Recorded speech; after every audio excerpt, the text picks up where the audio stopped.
Hello student, welcome to the sixth lecture of solid state. My name is Ram Parmar और आज के lecture में हम लोग अलग अलग क्यूब्स के बारे में डिटेल में इंफॉर्मेशन लेंगे।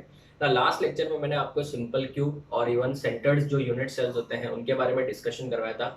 प्रिमिटिव सेल्स को बेटा हम लोग सिंपल यूनिट सेल भी बोलते हैं, जिसमें एटम सिर्फ और सिर्फ कहाँ पे होते हैं, कॉर्नर्स पे होते हैं। ठीक है, तो अगर मैं आपको वापस से एक बार एग्जांपल्स दे दूं तो ये वाला वीडियो में अगर आपको क्लियर नहीं दिखा होगा तो अभी देख सकते हो आप।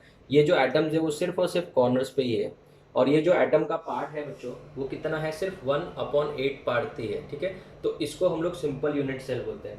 अगर मैं बात करूँ फेस सेंटर की, तो एटम्स कॉर्नर पे तो है ही है, at the same time face के सेंटर में भी एटम है, देख सकते हो आप, हर फेस के सेंटर में भी एटम है। अगर मैं बात करूँ बॉडी सेंटर की, तो यहाँ पे कॉर्नर्स पे तो एटम है ही है, एट द सेम टाइम एक सेंटर में बॉडी के अंदर भी एक क्या है, एटम है, तो उसको हम लोग बोलते हैं बॉडी सेंटर्ड। और अगर हम लोग इसकी बात करें तो यहाँ पे देखिए कॉर्नर्स पे एटम है और सिर्फ दो ऑपोजिट फेसेस के सेंटर में एटम है, दो ऑपोजिट फेसेस के सेंटर में क्या है, एटम है, तो इसको हम लोग एंड सेंटर्ड एटम बोलेंगे, राइट ना। अगर हम बात करें एक एक यूनिट सेल की, तो आज के लेक्चर में सबसे पहले हम लोग डिस्कस करेंगे सिंपल यूनिट सेल के बारे में। सिंपल यूनिट सेल के बारे में या सिंपल क्यूब के बारे में डिटेल में डिस्कशन करेंगे, कौन कौन से क्वेश्चन भी आ सकते हैं वो भी डिस्कस करेंगे, कोऑर्डिनेशन नंबर का मतलब क्या होता है वो भी एकदम डिटेल में डिस्कशन करेंगे। ये चीज बेटा अपने को बहुत आगे काम आने वाली है। ठीक है, इसके लिए मैं इसको अभी तक इरेज नहीं कर रहा ना। अगर मैं बात करूं सिंपल क्यूब के बारे में, ठीक है, तो सिंपल क्यूब में एटम्स कहां पे होते हैं बच्चों, सिर्फ और सिर्फ, yes very nice, they are present only at the corners. तो अगर मैं इसका एक छोटा सा क्यूब बनाता हूं, डायग्राम एकदम नीट एंड क्लीन रखना है। अगर सॉलिड स्टेट समझना है तो एक बात याद रखना, जिसको डायग्राम बनाने नहीं आता है या डायग्राम बनाने आता है पर अच्छा बनाते नहीं है, ठीक है ना, आलसपन दिखाते हैं, उनको ये चैप्टर बहुत परेशान कर सकता है आगे। ठीक है, सो मैं आपको पहले ही वार्निंग दे देता हूँ ताकि आप लोग पहले ही समझ जाओ। एक अच्छा टीचर वही होगा जो आपको पहले बता देगा कि आप क्या गलती करोगे आगे। तो अगर आपको अपनी गलती पता है और उसके बाद भी आप करते हो तो फिर तो कोई बेटा भगवान भी नहीं बचा सकता आपको। ठीक है, तो आपको यहाँ पे सबसे पहले एक चीज याद रखनी है कि डायग्राम जो है उसमें आपको महारत हासिल करनी है, चित्रकला एकदम परफेक्ट होनी चाहिए।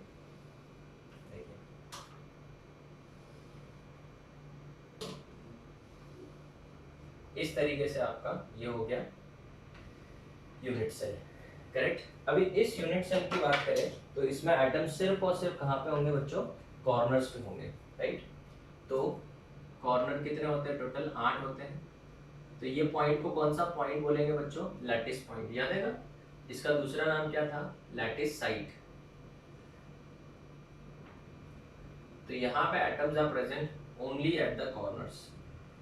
ये वाला जो स्फीयर होगा वो इसको टच करेगा, ये वाला इसको टच करेगा, जैसे मैं अभी आपको बताने वाला हूँ। ठीक है, तो इस अगर मैं क्यूब की बात करूँ, इस क्यूब की बात करें अगर हम लोग, ठीक है, डिटेल में, तो आप बताओ इसका ये जो है एज लेंथ है बच्चों, क्यूब में सब लेंथ एक ही सेम ही होंगे, तो ए बी और सी तीनों क्या होंगे, इक्वल होंगे, हम लोगों ने पहले भी पढ़ा था, बराबर है। बट अगर मैं इसको ध्यान से देखूं ए, सो इसका भी सिर्फ क्या आएगा, रेडियस आएगा, इसका भी सिर्फ क्या आएगा, रेडियस आएगा। मैं आपको बताता हूँ कैसे, ये देखो, अगर आप इस यूनिट सेल को देखते हो, ठीक है, तो इसका जो एज है उसमें इसका भी रेडियस ही आ रहा है, इसका भी रेडियस ही आ रहा है। सो बेसिकली क्या हो रहा है, ये जो दो हाफ स्पीयर्स थे ऐसे 1/8 पार्ट, ये लोग एक दूसरे को कैसे टच कर रहे हैं बच्चों, इस तरीके से टच कर रहे हैं। अगर वो लोग इस तरीके से टच, ये देखो 1/8 है, इस तरीके से टच कर रहे हैं, तो इसका भी रेडियस ही माना जाएगा, इसका भी रेडियस, तो दोनों एक दूसरे को टच कर रहे हैं ऐसे, तो radius plus radius 2 times radius हो जाएगा। तो यहाँ पे a will be equal to, yes it will be equal to 2r, it will be equal to 2r। तो सबसे पहले एमसीक्यू क्वेश्चन, सिंपल क्यूब में a और r का रिलेशन क्या है, a will be equal to 2r। Is it clear? ठीक है, अगर आप इसको और डिटेल में समझना चाहते हो तो मैं यहाँ पे थोड़ा सा पोर्शन बना देता हूँ, ज्यादा नहीं वरना डायग्राम और गंदा हो जाएगा। ये देखो, ये आपका स्फीयर का एक पार्ट है और यहाँ पे भी एक ऐसे ही पार्ट होगा, तो ये दोनों एक दूसरे को क्या कर रहे हैं, टच कर रहे हैं, तो इसका भी रेडियस और इसका भी radius, so this a will be equal to how many r बच्चों, 2r हो जाएगा। ठीक है, नाउ अभी हम लोग एक एक पॉइंट डिस्कस कर रहे हैं, एकदम ध्यान से सुनो। ठीक है, point number 1, position of atoms कहाँ कहाँ पे एटम्स है, position of atoms will be equal to at only at corners, कहाँ पे है एटम्स, कॉर्नर्स पे। सो इन्हीं को हम लोग कौन सा पॉइंट बोलते हैं, लैटिस पॉइंट्स, ठीक है। दूसरा अगर मैं बात करूं number of atoms, number of atoms per unit cell, number of atoms per unit cell, जिसको हम लोग Z से डिनोट करेंगे, ये हमारे लिए बहुत ज्यादा इंपॉर्टेंट है बच्चों, ध्यान देना। Position of atoms only at corners, number of atom per unit cell. तो बेटा number of atom per unit cell, तो आप बोलोगे ना सर 8 एटम है, नहीं ना बेटा, 8 कैसे हुए, 8 कब होता है जब इसका पूरा का पूरा हिस्सा एक एक के अंदर होता। जो भी एटम कॉर्नर पे होता है, मैंने आपको बताया था लास्ट लेक्चर में, जो भी एटम कॉर्नर पे होता है उसका कंट्रीब्यूशन कितना होता है, 1/8 होता है। तो इस एटम का कंट्रीब्यूशन कितना होगा, 1/8 होगा, बराबर ना, क्योंकि ये तो 8 लोगों के साथ जुड़ा हुआ है। इस एटम का भी कंट्रीब्यूशन कितना होगा, 1/8। ऐसे देखेंगे जो रहेंगे तो सबका कंट्रीब्यूशन कितना होगा, 1/8 ही होगा। तो अगर मैं बात करूं कि इस यूनिट सेल से फिर कितना मिल रहा है, ये यूनिट सेल क्या बोलेगा, फिर मेरे को कितना मिल रहा है, तो ये क्या बोलेगा, यहाँ से 1/8, यहाँ से भी 1/8, यहाँ से भी 1/8, यहाँ से भी 1/8, सब जगह से 1/8। तो हर जगह से 1/8, बट है कितने, ऐसी पोजीशन 8 है ना, तो 1/8 इंटू 8 कितना हो जाएगा, 1। So Z will be equal to 8 corner 8C, 8 corner है, हर कॉर्नर से कितना मिल रहा है, 1/8। तो आंसर कितना आएगा, 1। तो याद के रखना बच्चों आज के बाद, अगर सिंपल क्यूब है, सिंपल यूनिट सेल है, तो Z का वैल्यू 1 हो जाएगा, बस खत्म। ये सबसे इंपॉर्टेंट चीज मैंने बता दी, Z का वैल्यू कितना हो जाएगा, 1 हो जाएगा। सर कैसे, समझा नहीं। इमेजिन करो बेटा आप फ्यूचर में डॉक्टर या इंजीनियर बन गए, चलो डॉक्टर की बात करते हैं, ठीक है। आपने किसी के साथ मिलके हॉस्पिटल खोला, तो क्या उधर का जो भी प्रॉफिट होगा वो सब अकेला आपको मिलेगा, सर नहीं, ऑब्वियसली नॉट, ठीक है। तो अभी मेरा आपसे एक सिंपल सा सवाल है, इमेजिन करो आपने 8 हॉस्पिटल्स में पार्टनरशिप किया, ओके, 8 हॉस्पिटल में पार्टनरशिप किया, और हर हॉस्पिटल का समझो प्रॉफिट है 8 लाख। ध्यान से सुनना, 8 कितने हैं हॉस्पिटल्स है, 8 हॉस्पिटल्स है, उन सब में आपका पार्टनरशिप है, और हर हॉस्पिटल का प्रॉफिट कितना है बेटा, 8 लाख है, ठीक है ना। और 8 पार्टनर भी है, सब 888 हो गया बेटा, इधर 8 क्या है बेटा, पार्टनर्स है। तो आप मुझे बताओ एक हॉस्पिटल से आपको कितना मिलेगा, सर एक हॉस्पिटल से मुझे 8 लाख मिलेगा, पागल है क्या, तो दूसरे लोग क्या उधर रहे, नाचने के लिए आए थे क्या। एक हॉस्पिटल से आपको कितना मिलेगा, सर 8वां हिस्सा 1/8 मिलेगा। दूसरे हॉस्पिटल से कितना मिलेगा, 1/8 मिलेगा। तीसरे हॉस्पिटल से भी 1/8, क्योंकि सब जगह 8 पार्टनर है, और हर जगह पे समझो ऐसा एक इंसिडेंस हुआ कि उस महीने का प्रॉफिट ही 8 लाख है। तो मुझे एक बात बताओ, 1/8 1/8 1/8 ऐसे करने से अच्छा बेटा सीधा 8 करूंगा ना, तो आप क्या बोलेगा, ये महीने का मेरा प्रॉफिट हो गया 1 लाख। क्यों, क्योंकि हर जगह से मुझे 1/8 ऑफ अ लाख मिल रहा है, यस और नो। तो ऐसे ही बेटा सिंपल है ना। अगर इस यूनिट सेल की बात करें, तो ये एटम जो है कितने लोगों के बीच में शेयर हो रहा है, 8 लोगों के बीच में शेयर हो रहा है। तो ये यूनिट सेल क्या बोलेगा, इसको आप समझो खुद को, ये यूनिट सेल क्या बोलेगा, मुझे कितना मिल रहा है, वो कितने लोगों के बीच में शेयर होगा, उससे मुझे क्या लेना था, मुझे कितना मिल रहा है वो बताओ। तो ये क्या बोलेगा, मुझे 1/8 मिल रहा है। ऐसे कितनी जगह है, 8 है ना, तो 8 इंटू 1/8 कितना होता है बेटा, सिंपल 1 हो जाएगा। तो Z का मतलब याद रखना, it is the number of atoms per unit cell, ठीक है ना। Number of atom per unit cell is nothing but what, Z। तो इस वाले सिंपल क्यूब का जो Z होता है वो होता है 1। ये बात अच्छे से दिमाग में फिट कर लो, सिंपल क्यूब का जो Z होता है वो कितना होता है बच्चों, 1 होता है, ठीक है। चलिए तीसरी बात, रिलेशन बिटवीन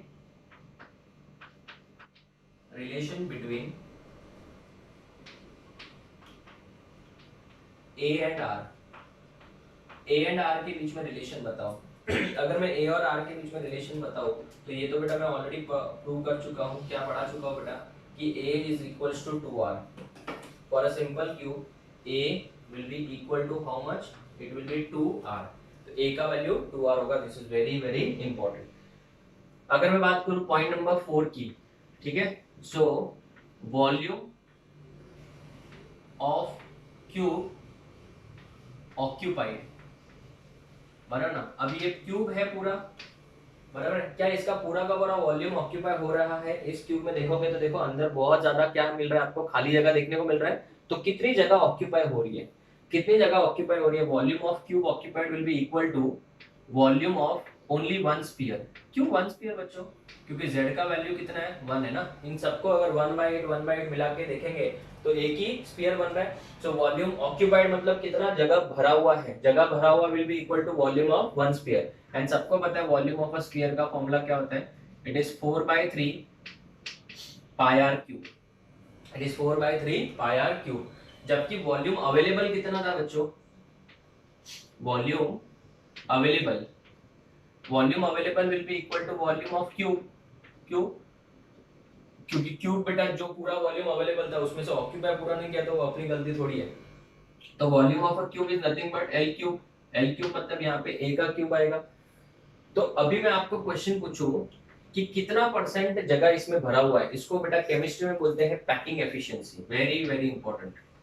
क्या बोलते हैं, packing efficiency. Now what is the meaning of packing efficiency? अगर मैं बोलूं मेरे घर में 100 डब्बे आ सकते हैं, कितने डब्बे आ सकते हैं समझो, ऐसे ऐसे मेरे घर में समझो 100 डब्बे आ सकते हैं और समझो 80 डब्बे भरे, 80 तो मुझे होता पैकिंग एफिशिएंसी कितना हुआ, 80% ही हुआ। आ सकता था 100, आया कितना 80, तो 80 अपॉन 100 इंटू परसेंटेज करोगे तो कितना आएगा 80% आएगा। तो सेम वे पैकिंग एफिशिएंसी को हम लोग डिनोट करते हैं P डॉट ई से, और इसको बहुत बार हम लोग ईटा से भी डिनोट करते हैं। ईटा का मतलब क्या होता है बच्चों, पैकिंग एफिशिएंसी। तो पैकिंग एफिशिएंसी का मतलब क्या, percentage of what, occupied space. कितना परसेंट जो है वो स्पेस ऑक्यूपाई किया, जितना ज्यादा ऑक्यूपाई करेगा उतना अच्छा। बोलो क्यों? क्योंकि उतना स्ट्रॉन्ग सॉलिड होगा बेटा।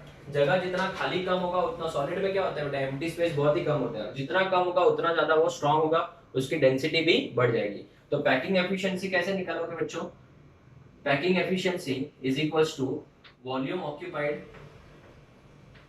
Volume occupied upon volume available, volume occupied upon volume available multiplied by what, 100। Absolutely correct बेटा, सिंपल है। तो पैकिंग एफिशिएंसी अगर मैं निकालने जाऊं तो वॉल्यूम ऑक्यूपाइड कितना है बच्चों, it will be 4/3 pi are cube, ठीक है ना, अपॉन वॉल्यूम ऑक्यूपाइड, एक वॉल्यूम अवेलेबल कितना है, ए क्यूब इनटू क्या 100।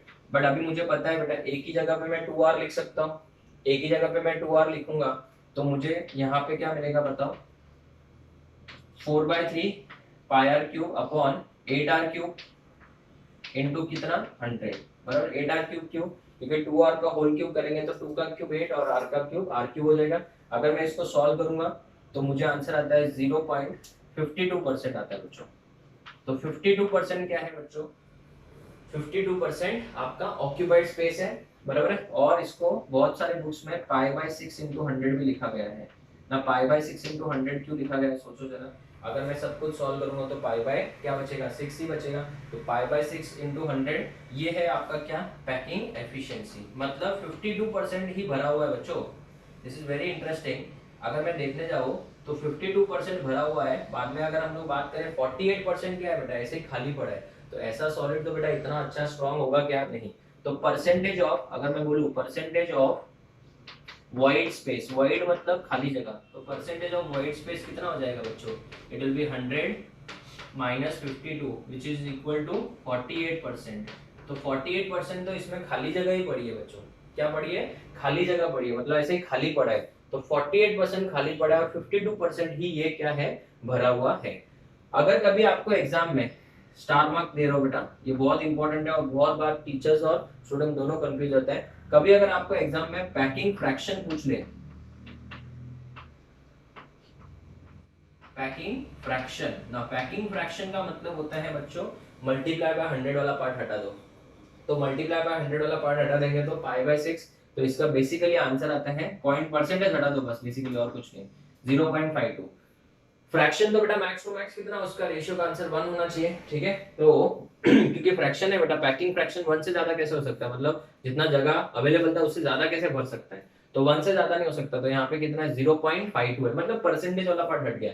तो फ्रैक्शन ऑफ व्हाइट स्पेस बोलूंगा तो, अगर किसी ने फ्रैक्शन ऑफ व्हाइट स्पेस बोल दिया तो fraction of white space will be equal to 0.48। ये बात बहुत इंपॉर्टेंट है, सबको याद रखनी है। तो स्टूडेंट्स, ये बोर्ड्स वाले स्टूडेंट्स के लिए तो बेटा ऐसे पूछा जाता है, calculate the packing efficiency, calculate the packing efficiency of simple cube. But मैंने आपको पहले बोला था बोर्ड्स वाले स्टूडेंट्स के लिए तो है ही है मेरे लेक्चर्स, बट सबसे ज्यादा इंपॉर्टेंट लेक्चर्स ये मेरे एंट्रेंस वाले स्टूडेंट्स के लिए है। एक एक चीज हम लोग ने पढ़ी है, ठीक है ना। इसका मतलब ये नहीं कि बोर्ड्स वाले स्टूडेंट्स नहीं देख रहे, बोर्ड्स वाले स्टूडेंट्स को तो देखना ही है क्योंकि इसी में से सब कुछ आपका कवर हो रहा है। बट एंट्रेंस में हमको ये सब चीजें बहुत इंपॉर्टेंट है, एक एक क्वेश्चन है बेटा, एक बार वापस से रिवाइज करें। यही हमको हर क्यूब के लिए करना है, ठीक है। सिंपल क्यूब की बात करें अगर, तो पोजीशन ऑफ एटम्स क्या है, ठीक है, कॉर्नर्स पे है। इन्हीं को बेटा क्या बोलेंगे, लटाइस पॉइंट्स। एकदम प्यार से चीजें पढ़ने वाले हम लोग, बहुत ही इजी और सिंपल तरीके से उसको कन्वर्ट करके। Z का वैल्यू का मतलब number of atom per unit cell. ऐसे देखने जाए तो 8 एटम्स है, बट क्या 8 में से 8 उसके ही हुए, नहीं, वो तो सब शेड हो रहे हैं ना। तो शेड हो रहे तो उसको कितना मिल रहा है, सिर्फ एक ही एटम मिल रहा है पूरा का पूरा। Relation between A and r के बीच में रिलेशन क्या है, A इक्वल्स टू 2R था। वॉल्यूम ऑक्यूपाइड कितना है बेटा, 4/3 पाई आर क्यूब है। वॉल्यूम अवेलेबल कितना था, A क्यूब था। तो पैकिंग एफिशिएंसी मतलब कितना परसेंट जगह भरा हुआ है, कितना खाली है। पैकिंग एफिशिएंसी है सिर्फ 52%। तो परसेंटेज ऑफ व्हाइट स्पेस कितना है बेटा, 48%। पैकिंग फ्रैक्शन अगर पूछ ले तो 0.52 and fraction of white space पूछे तो 0.48 है, ठीक है। अभी एक और पॉइंट, 7th पॉइंट, जो कि सबसे ज्यादा इंपॉर्टेंट है, लास्ट ईयर 2019 में जेई में उसके ऊपर क्वेश्चन भी आया था, वो अभी मैं डिस्कस करूंगा। आई होप आप लोगों को ये समझ में आया होगा। इसका फोटो लो, फिर मैं आगे बढ़ता हूँ।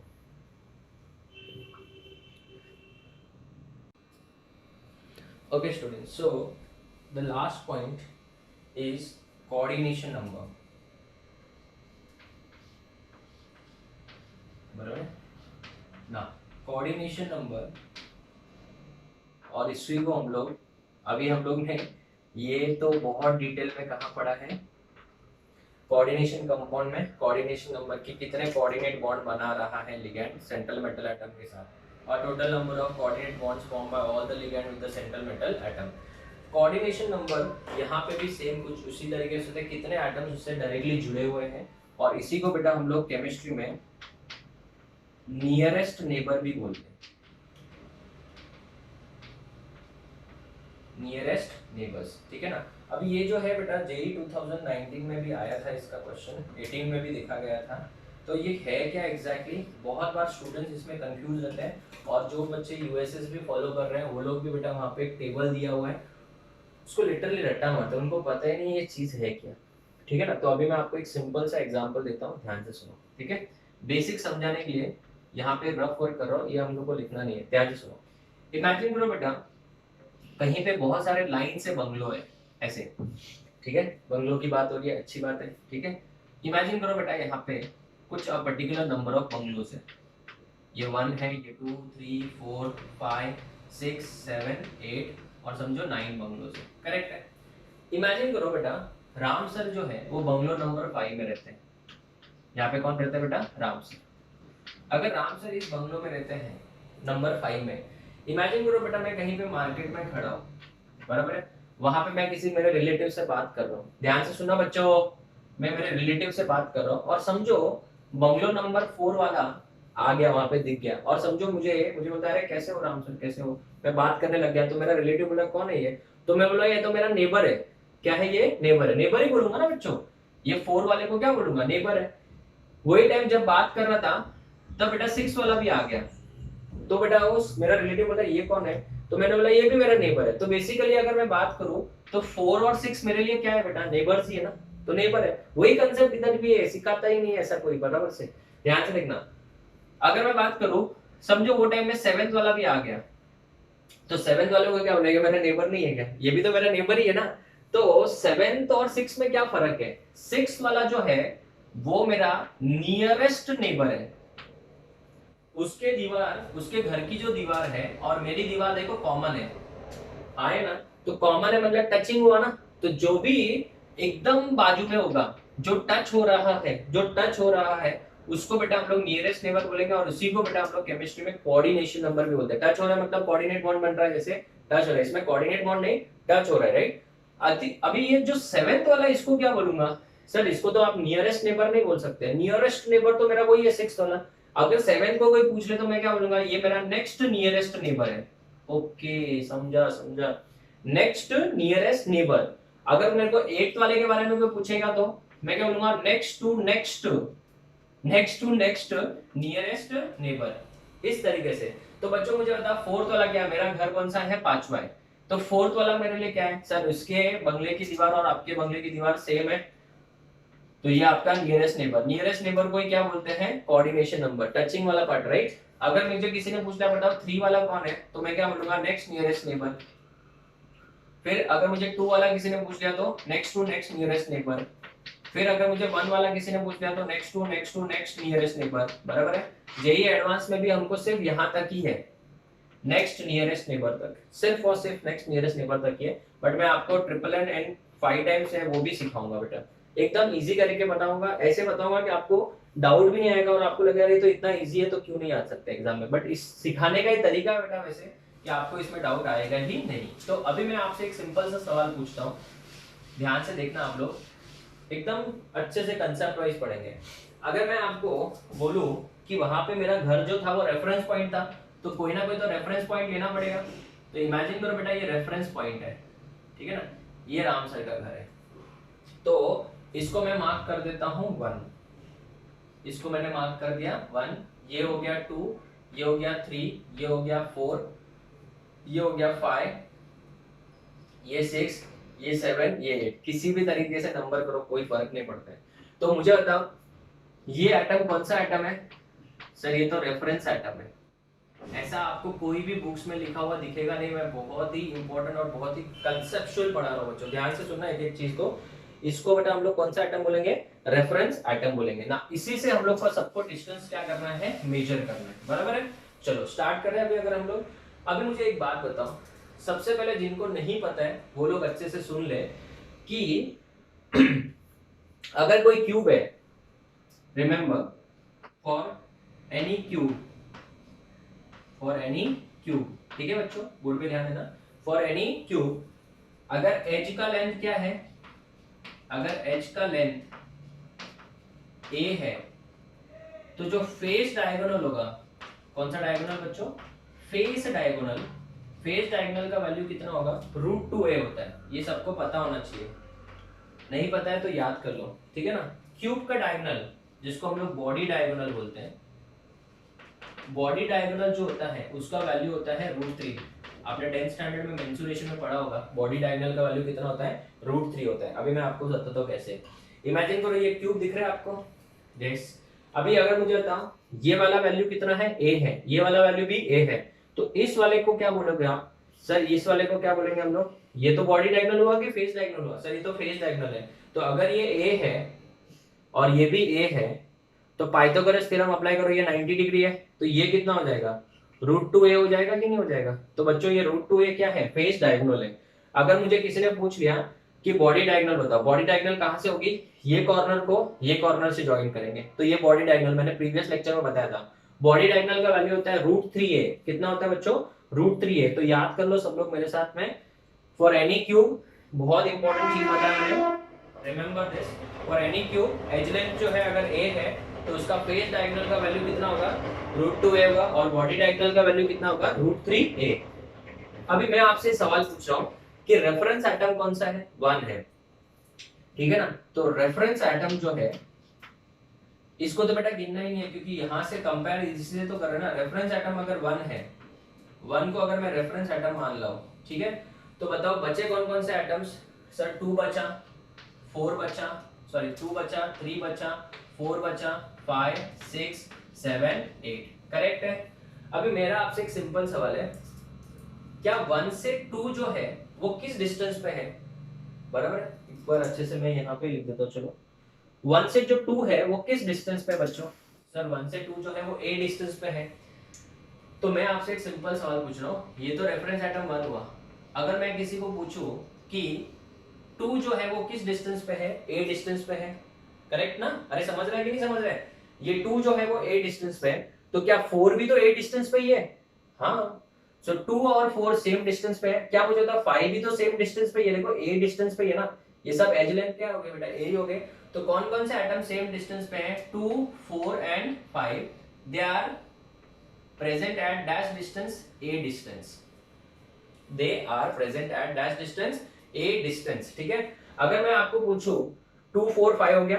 कौन कौन से एटम्स है? 2 3 4 5 6 7 8, बराबर है। 2 हो गया, 4 हो गया, 5 हो गया।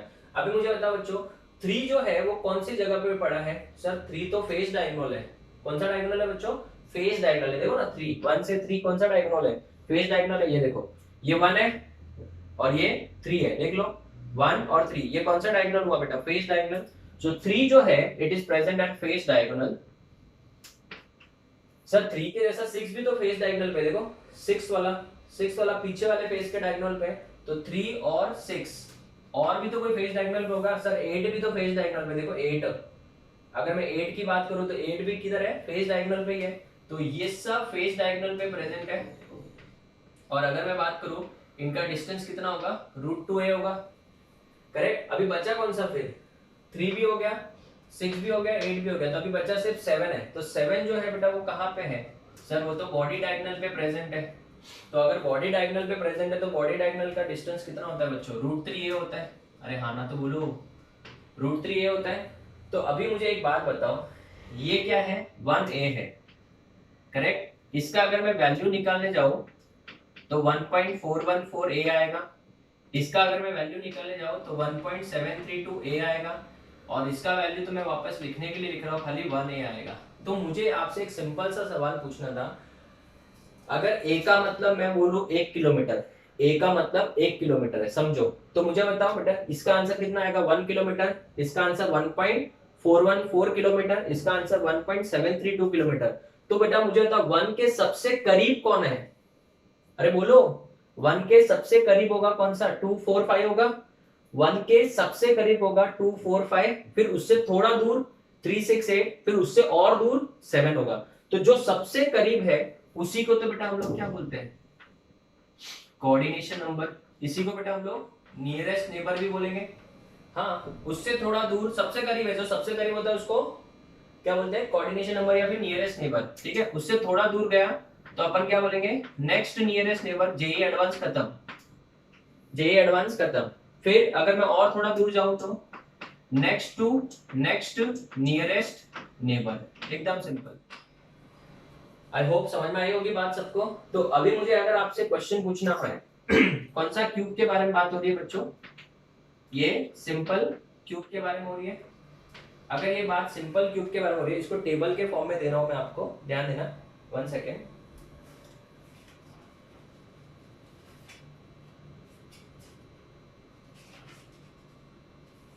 हाँ, मैंने आपको प्रूव तो करके बता दिया। अभी मैं आपको इसको टेबल के फॉर्म में दे रहा हूं। नियरेस्ट नेबर, नियरेस्ट नेबर, ठीक है, distance and number, distance and number. ठीक है, nearest neighbour, distance and neighbour, sorry distance and number. अगर मैं बात करूं नियरेस्ट नेबर 1, मतलब इसी को बेटा कौन सा नंबर बोलते हैं? Coordination number. तो ये किस डिस्टेंस पे है? a डिस्टेंस पे है। नियरेस्ट नेबर 2, नियरेस्ट नेबर 2 ये किस डिस्टेंस पे है? √2a पे है। और नियरेस्ट नेबर 3, नियरेस्ट नेबर 3 मतलब next to next nearest neighbour, वो किस डिस्टेंस पे है? √3a डिस्टेंस पे है। बराबर है। अभी ये सर आपने थर्ड में क्या लिखा है? ये कॉलम में क्या लिखा है आपने? सिंपल क्यूब के लिए बेटा ये टेबल आपको याद रखना है। अभी ना बेटा सॉलिड स्टेट इतना अच्छा क्यों लगता है? क्योंकि इसमें ना एक बार आप कंसेप्ट सीख लेते हो ना, फिर आपको कुछ नहीं करना है बेटा, बार बार डिराइव नहीं करना है, आपको सिर्फ उसको याद रखना है। ये सब स्टैंडर्ड रिजल्ट है। एक बार ये रिजल्ट्स मिल गए फिर आपको कुछ नहीं करना है, इनको सिर्फ क्या रखना है? याद रखना है बेटा। ये नंबर तो चेंज होने वाले हैं नहीं, और जो नंबर याद रख पाएगा वो बच्चा इसमें मार्क्स पूरे लेके आ जाएगा, बस और कुछ नहीं है बेटा। इस चैप्टर में खाली समझना है। और बच्चे क्या करते हैं? समझते नहीं, सीधा रट्टा मार लेते हैं। इसलिए बहुत सारे बच्चों को ये डिफिकल्ट भी नहीं लगता है। हाँ, एक बात है, उनको पूछेंगे तो कुछ समझ में नहीं आता उनको। ठीक है, तो आप लोगों को सबसे पहले इंपॉर्टेंट क्या है? कंसेप्ट पढ़िए। अभी हम लोग को इनसे सबके नंबर्स निकालने हैं। अभी मैं आपसे एक सिंपल सा सवाल पूछता हूँ, ये जो a डिस्टेंस वाला है, ये नंबर का मतलब क्या है? आपको क्या लगा कैसा नंबर 3 है ना, 1 2 3? ऐसा नहीं है बेटा, ये तो सिर्फ यूनिट सेल था। अभी आप इसको 3D में इमेजिन करो, ये वाला, इसके लिए मैंने इसको इरेज नहीं किया। यही आपका 1 वाला है, ये 1 वाला था। अभी आपको क्या करना है पता है? आपको देखना है कि ऐसे कितने पॉइंट्स हैं जो a डिस्टेंस पे है। जो सिर्फ और सिर्फ ए डिस्टेंस पे है। ए डिस्टेंस वाले कितने हैं बच्चों, प्लीज ध्यान से सुनना। तो देखना ये ए डिस्टेंस पे है 1, देखो ना डायरेक्टली जुड़ा हुआ है, लाइन से जुड़ा हुआ, एक, ये 2, ये 3, ये 4, ये 5 और ये 6। तो इसका कोऑर्डिनेशन नंबर क्या हो जाएगा, 6 हो जाएगा। बहुत सारे बच्चों को समझा नहीं होगा, ध्यान देना, मेरे पास एक जबरदस्त मॉडल है आपके लिए, देखना ध्यान से। ये देखो, अभी ये बोलोगे कहाँ कहाँ से उठा के लेके आ जाते हैं, तो बेटा this is our teaching skill, ठीक है ना। अभी अगर आप ध्यान से देखोगे तो भले वहां पे आपको 8 क्यूब्स नहीं देखने को मिल रहे, बट यहाँ पे आपको 8 क्यूब्स अच्छे से देखने को मिलेंगे। देखो एक क्यूब ये, इसके आगे भी ऐसे प्लाई लगा था तो फिर कुछ दिखता ही नहीं था, इसके लिए मैंने कुछ लगाया नहीं है। ये 1, ये 2, ये 3 और ये 4, 4 क्यूब हो गए। और इसके पीछे भी देखो 4 क्यूब्स है। आप समझ रहे मेरी बात को। तो बेसिकली अगर आप ऐसे नहीं समझे तो ऐसे देखो, 1 2 3 4, ये नीचे 4 क्लासरूम है और ऊपर भी कितने क्लासरूम है बच्चों, 4, ऐसे समझ लो। अभी मेरा आपसे एक सिंपल सवाल है, ये वाला जो है ना, ये वाला पोजीशन, ये वाला अंदर वाला कॉर्नर, एकदम अंदर वाला कॉर्नर, ये वाला पॉइंट, ये कितने लोगों से जुड़ा है गिनते हैं। चलो, 1, यहाँ पे 2, ठीक है, 1 यहाँ पे 2, फिर इधर नीचे 3, ऐसे ऊपर 4, आगे 5 और इधर एक 6। तो टोटल कितने लोगों से डायरेक्टली जुड़ा हुआ है, 6 लोगों से डायरेक्टली जुड़ा हुआ है। तो इसका कोऑर्डिनेशन नंबर क्या हो जाएगा बेटा, 6 हो जाएगा। तो सिंपल सबसे इंपॉर्टेंट चीज याद रखना, coordination number of simple cube, ये बेटा एमसीक्यू क्वेश्चन है। Coordination number of a simple cube is equal to 6। This is very very important, ठीक है ना। ये स्टैंडर्ड रिजल्ट्स है, मैंने प्रूव करके बता दिया। वापस जिनको देखना है देख लो, वापस देखना है तो देख लो। ये देखो, ये रेफरेंस एटम था, इसके यहाँ पे 1, ये 2, ये 3 और ये 4 हो गया बेटा। ऊपर देखो डायरेक्टली जुड़ा हुआ 5 और ये 6, इस तरीके से। तो टोटल इसका कोऑर्डिनेशन नंबर कितना हो गया बेटा, 6 हो गया, ठीक है। चलो, उसके बाद अगर मैं नेक्स्ट नियरेस्ट नेबर की बात करूं तो फेस डायगोनल की बात होगी। ना फेस डायगोनल बच्चों कहां पे देखा जाएगा, 3 वाला पोजीशन पे। तो मुझे बता, फेस डायगोनल बेटा ये 1 है। तो इसमें अगर 3D में देखना है तो कैसे देखोगे, देखो बेटा, ये देखो, अगर मैं इस बॉक्स की बात करूं, फ्रंट वाले बॉक्स की, तो टोटल कितने होंगे। देखो, ये एक फेस डायगोनल है बच्चों, प्लीज ध्यान से देखना। ये एक फेस डायगोनल ऐसे, एक इधर से ऐसे क्रॉस में देखो इसको 2, इधर से एक 3 और इधर से एक 4। तो एक प्लेन में कितने हुए बेटा, 4। एक बार वापस समझेंगे, पक्का देखना बेटा। इस एटम के लिए बताओ फेस डायगोनल कौन सा है। सर ये नहीं, सर ये नहीं, कौन सा है फिर, ये वाला। तो ये देखो, ऐसे क्रॉस बनाऊंगा तो फेस डायगोनल बनेगा, तो 1, फिर इधर से ऐसे जाऊंगा इसकी तरफ 2, फिर इसकी तरफ 3, इसकी तरफ 4। तो इस प्लेन में कितने हुए बेटा, 4 पोजीशन जो है। मैं बताऊं कैसे, ये देखो, अगर मैं बात करूं इस क्यूब के बारे में, तो आपका नंबर 1 एटम किधर है, ये रहा। तो यहाँ पे अगर मैं बात करूं इस तरीके से 1, तो यहां से एक ऐसा फेस डायगोनल, हाँ, यहां से एक ऐसा फेस डायगोनल 2, यहां से एक ऐसा फेस डायगोनल 3, यहां से एक ऐसा फेस डायगोनल 4। तो मुझे आपसे एक सिंपल सवाल पूछना था, ये जो हॉरिजॉन्टल प्लेन दिख रहा है अभी, ये हॉरिजॉन्टल प्लेन, इसमें टोटल कितने फेस डायगोनल हुए, 4। तो 4 एटम हुए। तो ऐसे तो बेटा मैं इसका भी बना सकता हूँ। ये देखो, ये 5, ये 6, ये 7, ये 8, अभी बचा कौन सा, ये भी बचा सर एक, ये बच गया देखो। तो 9, 10, 11, 12 हो गया। तो ऐसे कितने हो गए बेटा, 12। अभी ये कैसे समझा, ये मैं आपको बताता हूँ। आपने पहले ऐसे प्लेन में देखा, तो ये देखो, ये प्लेन है ये वाला, इसमें टोटल कितने थे, 4। तो मुझे था नेक्स्ट प्लेन ऐसा भी तो है, देखो ये वाला प्लेन इस तरीके से तो भी है, तो इसमें भी 4 होंगे। फिर एक ऐसा प्लेन भी तो है। ये सब टीचर जैसे लेक्चर में ऐसे ऐसे करते रहते हैं, कुछ होता नहीं है, ठीक है। वापस से देखना, इस तरीके से देखोगे, ठीक है। तो इसमें टोटल कितने हो गए, 4। कैसे, ये देखो, ये हॉरिजॉन्टल प्लेन में तो 4 ऐसे हो गए, पक्का। फिर ये वर्टिकल प्लेन, इसमें भी 4 हो जाएंगे। और फिर ये वाला वर्टिकल प्लेन, इसमें भी कितने हो जाएंगे बेटा, 4 हो जाएंगे। तो बेसिकली पहले हॉरिजॉन्टल प्लेन में 4, फिर वर्टिकल प्लेन में इस तरीके से 4, फिर इस तरीके से भी टोटल कितने हो जाएंगे बेटा, 4।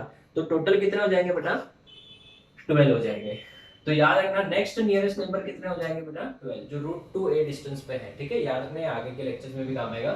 फिर अगर लास्ट की बात करें, ये वाला जो है 7th वाला कौन से पोजीशन पे है, √3a पे है, बराबर है। तो अगर मैं बात करूं तो यहां से कैसे गिनेंगे, इस क्यूब में खाली एक ही पॉइंट ऐसा होगा, हर क्यूब में देखो एक ही पॉइंट है, हर क्यूब में एक ही पॉइंट ऐसा है जो √3a पे है। तो टोटल क्यूब कितने हैं सर, 8 है ना, तो 8 क्यूब हो गए तो बेटा कितना आएगा, 8 ही आएगा ना। तो यहाँ पे देखो अगर इससे समझना है तो बहुत वजन है, मेरे को दर्द हो रहा है हाथ में भी, ये देखो यहाँ पे ये कॉर्नर वाला नंबर 1 एटम इधर है, ठीक है। तो यहाँ पे देखो ये बॉडी डायगोनल, इधर एक, यहाँ पे होगा ना ऐसे बाहर आके, इधर एक, फिर यहाँ से नीचे यहाँ पे बाहर आके 2, यहाँ पे 3, यहाँ पे 4 और पीछे भी ऐसे 4। तो टोटल कितना हो जाएगा बच्चों, 8 हो जाएंगे। So next to next nearest number कितना हो जाएगा, 8 हो जाएगा। So this table is very very important. अभी आप बेटा कितनी भी चीजें याद रख लो, कुछ भी कर लो, ठीक है ना, कितना भी कंसेप्ट पढ़ लो, एग्जाम में तो फिर यही पूछेंगे बेटा बोलो, ठीक है।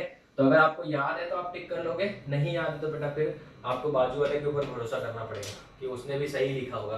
तो ये सब चीजें बेटा आपको बहुत इजी लगेगी। कोऑर्डिनेशन नंबर वाला कंसेप्ट जो है बहुत बार एंट्रेंस एग्जाम में पूछा गया है, और मैंने देखा है बहुत बार टीचर्स भी और स्टूडेंट्स भी इसको लिटरली रट्टा मारते हैं, समझ में ही नहीं पाते कि यार बोलना क्या चाहता है, ये नंबर पता नहीं कहाँ से आया, ठीक है। तो अगर मैं बात करूँ वापस से लास्ट टाइम, 1 जो है, 1 मतलब डायरेक्टली जुड़ा हुआ जिससे लाइन दिखता होगा, तो ये देखो 1, ये 2, ये 3, ये 4, ये 5 और ये 6। तो कोऑर्डिनेशन नंबर कितना हो गया, 6। कोऑर्डिनेशन नंबर को ही कौन सा नेबर बोलते हैं बच्चों, नियरेस्ट नेबर। कोऑर्डिनेशन नंबर को ही नियरेस्ट नेबर बोलते हैं, इसको क्या बोलेंगे, नेक्स्ट नियरेस्ट नेबर, और इसको क्या बोलेंगे, next to next nearest neighbour. Repeat, next to next nearest neighbour, ठीक है। अभी मुझे अगर बात करो नेक्स्ट नियरेस्ट नेबर की, तो फेज डायगोनल पे, तो phase diagonal number 1, number 2, number 3, number 4, एक प्लेन में कितने हो गए, 4। टोटल प्लेन कितने हैं, 3। कैसे, एक देखो ये हॉरिजॉन्टल प्लेन, ये वाला, एक ये वाला प्लेन, और एक ऐसा भी प्लेन है, टोटल एक्स वाई जेड है यार, ठीक है ना। तो उसके हिसाब से देखने जाए तो बच्चों कितने आएंगे, 12 आएंगे। और कॉर्नर जो है बॉडी डायगोनल एक क्यूब में इस तरीके से तो एक हो रहा है, इस पॉइंट के रिस्पेक्ट में तो एक ही बॉडी डायगोनल बनेगा, टोटल तो बॉडी डायगोनल 4 होते हैं, बट इस पॉइंट के रिस्पेक्ट में तो एक ही बॉडी डायगोनल है, तो हर क्यूब में एक बॉडी डायगोनल है, बट क्यूब कितने टोटल 8 है, तो इस वजह से इसका नंबर कितना आएगा, 8। अभी एंट्रेंस में क्वेश्चन आता है, for the simple cube the coordination number is, answer is 6। For the simple cube, the nearest neighbor's number is 6. For the simple cube, the nearest neighbor are at a distance of a. The next nearest neighbor are at a distance of √2a and so on. तो मैं तो बोलूं बेटा इसमें जितने question बोलो उतने कम है, ठीक है। तो ये वाला पार्ट बेटा एक्सप्लेनेशन पार्ट था कैसे हुआ, और ये वाला बेटा विथ टेबल है, आपको जो कि क्या रखना है, याद रखना है। और हमेशा याद रखो अगर एज का लेंथ a है तो फेस डायगोनल का लेंथ कितना हो जाएगा, √2a। ये तो बेटा मैथमेटिक्स है सिंपल, पाइथागोरस थ्योरम से, और इसको भी निकालेंगे तो कितना, √3a। ये तो आपने मेंसुरेशन 10th स्टैंडर्ड में भी पढ़ा होगा, ठीक है। So this is the whole and sole story for dash simple cube. अभी हम लोग ऐसे सेम स्टोरी किसके लिए पढ़ेंगे बच्चों, BCC, body centred cubic structure, फिर बोलो एफसीसी। एफसीसी का मतलब क्या, फेस सेंटर्ड क्यूबिक स्ट्रक्चर्स। तो स्टूडेंट्स पहले आप इसका फोटो लो, फिर मैं आगे बढ़ता हूं।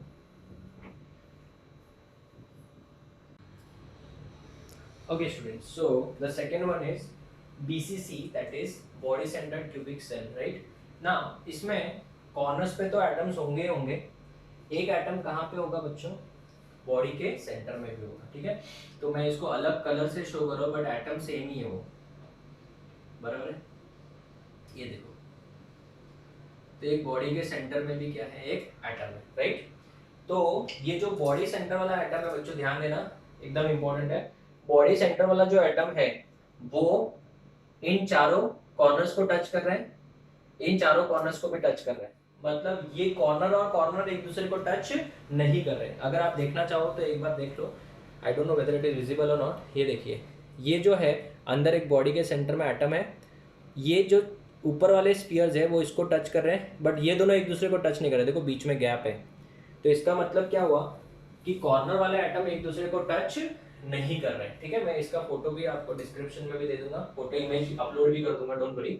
नाउ अगर मैं बात करूं, कॉर्नर के एटम एक दूसरे को टच नहीं कर रहे हैं, खाली ये वाला पार्ट इसको टच कर रहे हैं, ऊपर के चारों और नीचे के भी चारों एटम बॉडी सेंटर के पोजीशन को क्या कर रहे हैं, टच कर रहे हैं।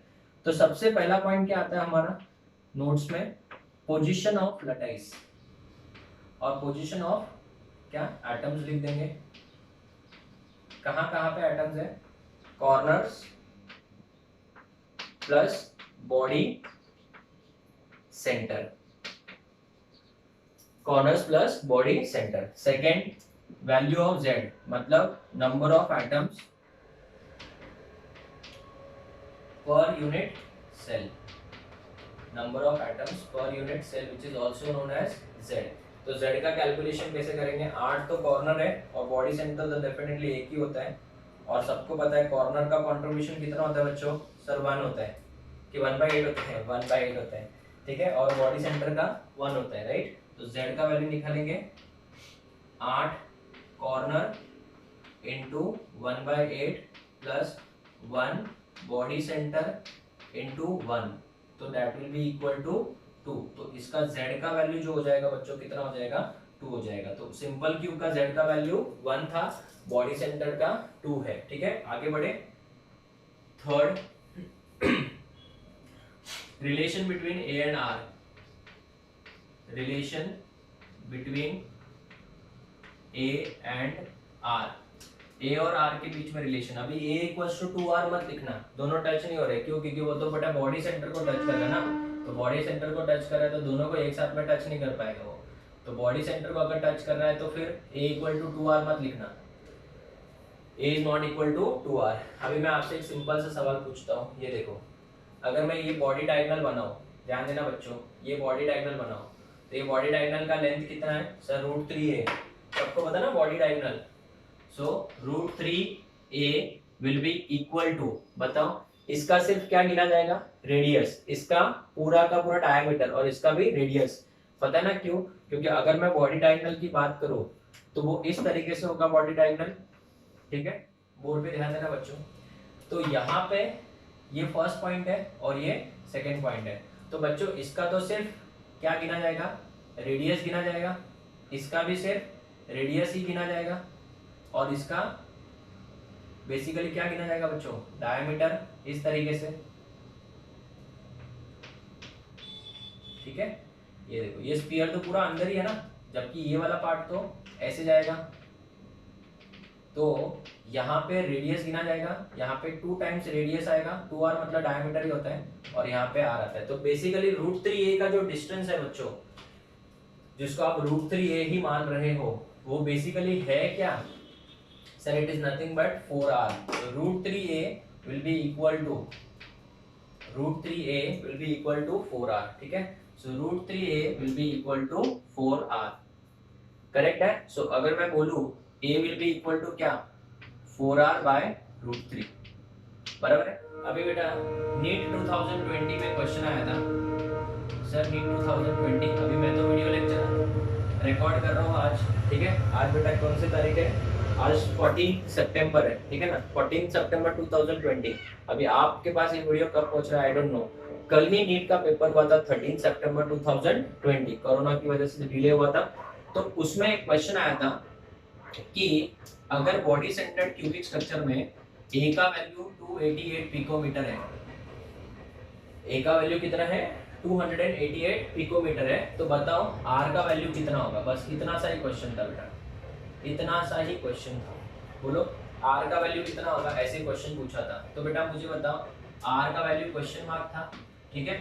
तो what will be R, R will be equal to √3/4, R will be equal to √3/4 into A, बराबर है। So √3/4 into A, it will be 288 picometre. बस ऑप्शन में भी ऐसे दिया था, डिवाइड तक नहीं किया, बोलो आई रिपीट, डिवाइड तक नहीं किया था, ये कैसा 7 जा 2 जा 72 √3 ऐसा भी नहीं किया, सिंपली यही रखा, बस खत्म, यही ऑप्शन से। एक आंसर था √3/4 इंटू 288, ठीक है ना, एक आंसर था 4/√3 इंटू 288, ऐसे करके ऑप्शन बनाए थे। इतना सिंपल क्वेश्चन आया था, कल की ही बात कर रहा हूँ मैं बेटा, आप वीडियो कब देख रहे हैं आई डोंट नो, बट मैं तो बात करूंगा 13 सितंबर 2020 की, ठीक है।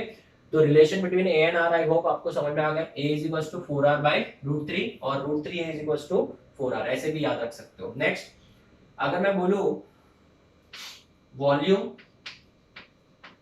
ऑक्यूपाइड की बात करूं, वॉल्यूम ऑक्यूपाइड, बराबर है, तो वॉल्यूम ऑक्यूपाइड क्या होगा, will be equal to volume of how many spheres बच्चों, सर 2 स्फीयर्स क्यों, प्रीवियस में तो एक ही स्पेयर था, अभी कितने हैं, 2 है ना, तो इसका मतलब इस यूनिट सेल में 2 एटम्स बिलोंग कर रहे हैं। कैसे, एक तो ये वाला पूरा अंदर का अपना ही है और हर कॉर्नर से 1/8 मिलेगा, तो 1/8 इंटू 8 8 1 हो गया, तो 1 इन कॉर्नर से और एक यहाँ से, तो टोटल कितने एटम्स हुए, 2। तो volume occupied will be equal to 2 into 4/3 pi are cube, बराबर है। नेक्स्ट अगर मैं फिफ्थ पॉइंट बताऊं, volume available, volume available, so volume available will be equal to volume of a cube, volume of a cube, so volume of a cube is nothing but a का cube, और a का value हमको पता है 4r/√3। तो अगर मैं इसका पैकिंग एफिशिएंसी निकालूं बच्चों, पैकिंग एफिशिएंसी जिसको हम लोग क्या डिनोट करते हैं, ईटा, तो पैकिंग एफिशिएंसी क्या होगा बच्चों, eta will be equal to volume occupied, volume occupied upon volume available multiplied by 100, बराबर है। सो वॉल्यूम ऑक्यूपाइड कितना है बच्चों, 2 into, so this will be basically 8/3 pi are cube divide by A का cube, ए का क्यूब, तो इसको मैं ऐसे लिख सकता हूँ मल्टीप्लाइड बाय 100, तो इसको मैं बेसिकली ऐसे लिख सकता हूँ 8/3 pi are cube divide by A का क्यूब, इसका क्यूब करो 2, 4 का क्यूब कितना होता है 64, 64 आर क्यूब अपॉन 3√3, है ना। इसको अगर आप सॉल्व करते हो मल्टीप्लाई बाय 100, इसको सॉल्व करते हो तो बेटा आपका आंसर आता है 68%, ठीक है। आप एग्जाम में भी डायरेक्ट लिख सकते हो, अगर आपको ये डेरिवेशन पूछा है तो बेटा हम लोग यहाँ पे कोई सम नहीं सॉल्व कर रहे, this is the well known derivation जिसमें हम लोग को आंसर डायरेक्ट लिख सकते हैं 68%। तो अगर मैं आपको पूछूं कि ये बीसीसी अच्छा है कि एससी अच्छा है, बीसीसी बेटर रहेगा कि एससी अच्छा रहेगा बच्चों, और अगर आपको इसको दूसरे फॉर्म में लिखना है तो ऐसे भी लिख सकते हैं √3 π/8 इंटू 100, ऐसा भी पूछा जाता है बहुत बार, √3 π/8, ठीक है। I'll not waste time on this। अगर मैं आपको पूछूं कि सिंपल क्यूब अच्छा है कि बीसीसी अच्छा है, तो आप लोग क्या बोलोगे, बीसीसी, क्योंकि इसके अंदर खाली जगह का वैल्यू कम है बेटा। खाली जगह कितना है, परसेंटेज ऑफ वॉइड स्पेस कितना आएगा बच्चों, परसेंटेज ऑफ वॉइड स्पेस सिर्फ और सिर्फ 32% है।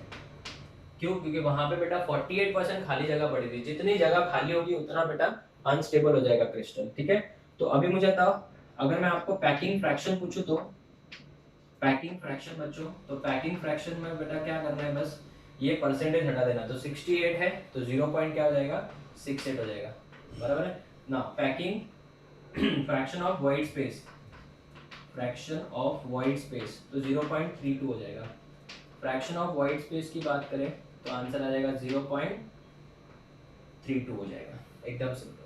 समझ में आई मेरी बात। तो बच्चों एक बात याद रखना, ये भले यहाँ पे टच नहीं कर रहा बिकॉज ये डायग्राम एकदम वियर्ड दिखेगा, फिर ये इसको टच कर रहा है, ये ऊपर के चारों एटम्स इसको टच कर रहे हैं, नीचे के भी चारों एटम टच करे, तो टच करे तो फिर डायग्राम ऐसे दिखना चाहिए। तो बॉडी डायग्नल अगर बना रहा हो √3 है तो इसका सिर्फ रेडियस गिना जाएगा, बिकॉज ये तो सबके साथ शेड हो रहा है, इसका पूरा डायमीटर गिना जाएगा और इसका भी सिर्फ रेडियस गिना जाएगा। तो ये हो गया ए और आर का रिलेशन। और अगर आप देखोगे बेटा तो ये कितना क्वेश्चन सिंपल था, नीट 2020 की ही बात करो बेटा, कल के पेपर की बात करो, इतना सिंपल क्वेश्चन आ गया बेटा, ठीक है। तो ये क्वेश्चन बेटा अगर हम लोग देखने जाए तो हमारे लिए हार्डली 4 सेकंड का था, ठीक है ना। मेरा एक ही बात बोलना है बच्चों, आप लोग बोलोगे सर आप इतना टफ क्यों सिखाते हैं, बेटा आप कुछ नहीं बोल सकते हो, हर साल पेपर चेंज होता है। अगर आप देखोगे आपके एनसीईआरटी बुक में तो कोऑर्डिनेशन कंपाउंड में जॉन टेलर इफेक्ट के बारे में कुछ भी नहीं बोला है, ठीक है। बट है ना लास्ट 2017 या 18 में उसके ऊपर क्वेश्चन आ गया था, इवन वी वर शॉक कि यार ये तो दिया ही नहीं है टेक्स्ट बुक में, तो फिर क्यों।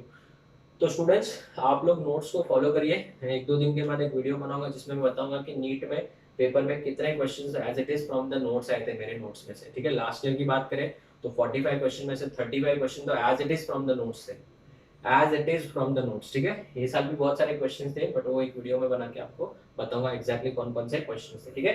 तो स्टूडेंट्स ये पॉइंट नंबर 6 हो गया, पैकिंग एफिशिएंसी, पैकिंग फ्रैक्शन वाला पार्ट भी हमने पढ़ लिया। अभी हम लोग पढ़ेंगे इसमें कंसेप्ट ऑफ क्या, नियरेस्ट नेबर वाला, जो हम लोग ने प्रीवियस में भी पढ़ा था 7th पॉइंट, वो भी हम लोग इधर भी पढ़ेंगे। ठीक है, तो एक बार अगर आपको वापस रिवाइज करवा दूं तो इसमें एटम्स कहाँ कहाँ पे है, कॉर्नर्स पे है प्लस बॉडी सेंटर पे है।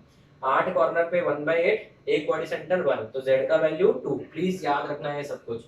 Relation between a and r √3 है, ये याद नहीं रहेगा तो चलेगा, ये याद कर लो। √3 is equals to 4r, फिर तो बेटा जैसा चाहिए बना सकते हैं। Volume occupied is volume of to spheres, 2 into 4/3 pi r cube. Volume available a का क्यूब, डिवाइड करोगे 68% आता है, इसको उस तरीके से भी याद रखना है। √3 पाई, वहां पे π/6 था, बहुत बार ऑप्शन में ऐसे भी देते हैं, फिर बच्चों को डिवाइड करके चेक करना पड़ता है, आंसर आ जाते हैं, बट अगर इस तरीके से याद रखेंगे तो भी अच्छा रहेगा हमारे लिए। पैकिंग फ्रैक्शन है तो 0.68, तो बेटर कौन सा वाला क्रिस्टल है, ऑब्वियसली बॉडी सेंटर। अभी हम लोग इसमें 7th पॉइंट लिखेंगे, कोऑर्डिनेशन नंबर। इसका फोटो लो फिर आगे बढ़ते हैं। Okay students, so let's move to the last 7th point. ठीक है, कोऑर्डिनेशन नंबर और नियरेस्ट नेबर का कंसेप्ट। ठीक है, तो अगर मैं बेटा वापस से रेफरेंस एटम जो है फर्स्ट को मान लूं, ये मेरा कौन सा एटम है बेटा, रेफरेंस एटम है, राइट। तो ये वाला पॉइंट नंबर 2, ये 3, ये 4, ये 5 मान लिया, ये 6 मान लिया, ये 7 मान लिया और ये 8 मान लिया। इसमें एक और एटम है 9th वाला, तो इसको मैं 9th मान लूं, बराबर। बहुत ही अच्छे से ध्यान से देखना बच्चों। ठीक है, अगर मैं बात करूं रेफरेंस एटम, तो वो तो 1 है बच्चों। 1 से अगर मैं बात करूं तो जो जो पता है वो देख लेते हैं पहले। 2, 4 और 5, I'll repeat, 2, 4 और 5 किस डिस्टेंस पे है sir, they are at a distance of 1a, बराबर है। तो 2, 3, 4, 5, 6, 7, 8, 9, करेक्ट। सो 2 गया, 4 गया, 5 गया। उसके बाद मुझे था बेटा 1 और 3 बॉडी डायगोनल है कि फेस डायगोनल है, 1 और 3 सर फेस डायगोनल है। तो फेस डायगोनल कौन सा है, 6 भी है और 8 भी है। सो 3, 6, 8, 3, 6, 8, they are at a distance of √2a, which is equals to 1.414a। 1.414a ये किस डिस्टेंस पे है, a। तो अभी फिलहाल के लिए तो यही नियरेस्ट नेबर है, बट सबको पता है, मैंने आपको पहले बोला है, इसमें ये दोनों एक दूसरे को टच ही नहीं करे तो ये नियरेस्ट नेबर हो ही नहीं सकता। मैं प्रूव भी करूंगा कैसे, ये और ये एक दूसरे को टच करे ना, ऊपर के 4 इसको, तो यही नियरेस्ट नेबर होना चाहिए। मैं प्रूव करूंगा मैथमेटिकली, देखना। 3, 6, 8 हो गया, 3 हो गया, 6 हो गया, 8 हो गया। अभी अगर मैं बात करूं 7th की, तो 7th किस डिस्टेंस पे है बच्चों, सर 7th तो √3a पे है। सो √3a का मतलब कितना आता है, 1.732a, हाँ बराबर है। तो 7th वाला भी गया, तो बचा कौन सा, 9th वाला। 9th वाला किस डिस्टेंस पे है सर, √3a, रॉन्ग। √3a पे तो ये था सर, एक सेकंड ना, यहाँ से यहाँ √3 है ना, तो यहाँ से यहाँ तक क्या रहेगा, इसका आधा, इसका आधा ही होगा ना। ये देखो ना, ये √3a था यहाँ से यहाँ, तो इसका आधा क्या हो जाएगा, √3a/2। सो 9th वाला is eight a distance of √3a/2 which is equals to 1.732a divide by 2, divide करो 0 पॉइंट आ गया ना, मस्त। 8 2 जा 16, 1 बचा 13, 6 जा 12, 1 बचा 6। ये देखो बच्चों, अभी आप बताओ, टोटल 4 सेट ऑफ एटम्स है, 1, 2, 3 और ये 4, उसमें से सबसे नजदीक कौन है वो बताओ। सर सबसे नजदीक 1 है, नहीं, 1 से तो कम डिस्टेंस पे ये देखो ना, अगर a का मतलब 1 किलोमीटर है, a का मतलब 1 किलोमीटर है, तो ये 1 किलोमीटर दूर है, ये 1.414 किलोमीटर दूर है, ये 1.732 किलोमीटर दूर है, और ये तो 0.866, मतलब 1 किलोमीटर से भी नजदीक है। तो नजदीक है तो मतलब वही बेटा कोऑर्डिनेशन नंबर हुआ। तो ये आपका नियरेस्ट नेबर। इससे थोड़ा दूर कौन है, ये वाला next nearest neighbour, JEE advance खत्म। फिर इससे थोड़ा दूर next to next nearest neighbour, फिर इससे भी दूर next to next nearest neighbour. ठीक है, इतना याद रखने की जरूरत नहीं, बट मैं तो क्या साथ में चल रहा है तो इसके लिए अच्छे से सिखा पा रहा हूँ, बराबर है। तो अभी अगर मुझे इसको टेबल के फॉर्म में देना है, टेबल में हमेशा भूल जाता हूँ।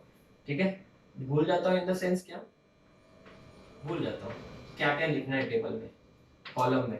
बॉडी सेंटर्ड क्यूबिक सेल, ठीक है, इसमें सबसे पहले हम लोग क्या लिखते हैं, नियरेस्ट नेबर्स, नियरेस्ट नेबर्स, फिर क्या लिखते हैं हम लोग, डिस्टेंस लिखते हैं, और फिर हम लोग उनका नंबर भी लिखते हैं।